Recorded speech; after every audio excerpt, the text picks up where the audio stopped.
Pak Misbakun, RAT tersangka nggak? Belum Pak, itu aja sudah keliru Pak. Mengenal sosok Misbakun rekan Arteria, dijadikan referensi ragukan data Mahfud. Pada saat di tengah-tengah memberikan argumentasi di RDP Komisi 3 DPR RI dengan Komite Pencegahan dan Pemberantasan TPPU, Arteria Dahlan tampak bertanya pada rekan sejawatnya di Komisi 3, yaitu Muhammad Misbakun. Saat itu Arteria sedang meragukan akurasi data Mahfud MD yang menyebut Rafael Alun sudah menjadi tersangka.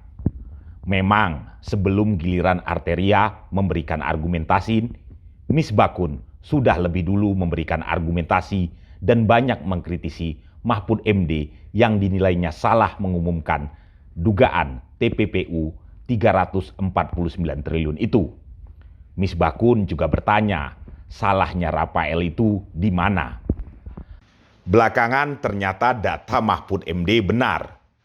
Rafael Alun memang benar sudah menjadi tersangka. Sehari setelah rapat itu, pada 30 Maret 2023, KPK mengumumkan Rafael Alun sudah menjadi tersangka.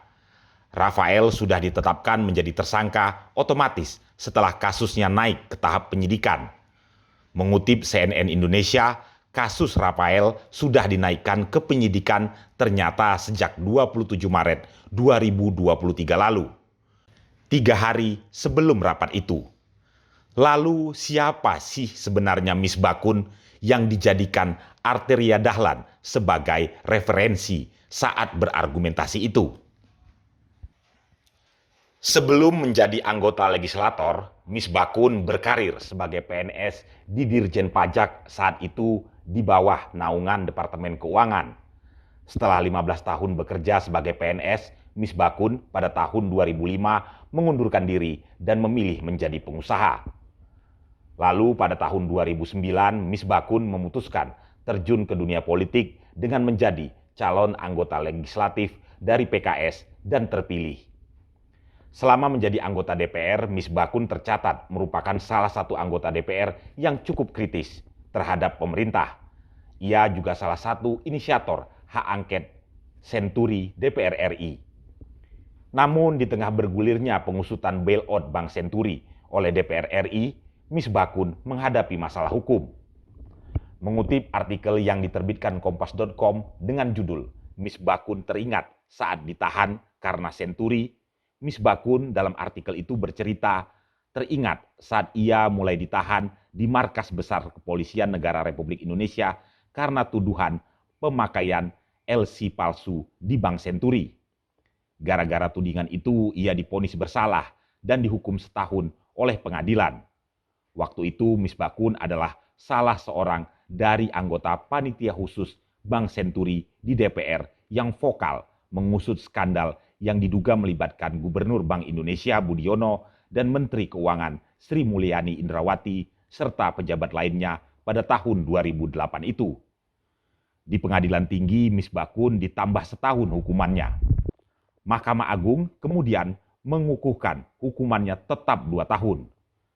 Namun dengan novum baru atau bukti baru yang diajukannya lewat peninjauan kembali, akhirnya Mahkamah Agung membebaskannya secara murni dari semua tuduhannya itu.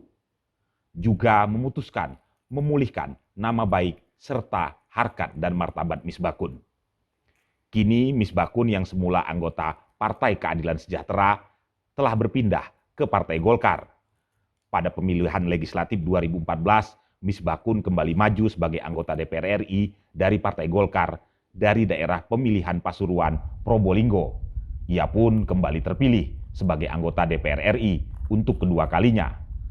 Begitu juga pada tahun 2019 lalu, dia juga kembali terpilih. Pak Roni pahami alur pembicaraan Pak Roni. Ya. Kemudian kita bicara akurasi Pak. Tadi Bapak mengatakan saya begini karena si RAT sudah tersangka. Pak Misbakun, RAT tersangka nggak? Belum Pak. Itu aja sudah keliru Pak. Ya.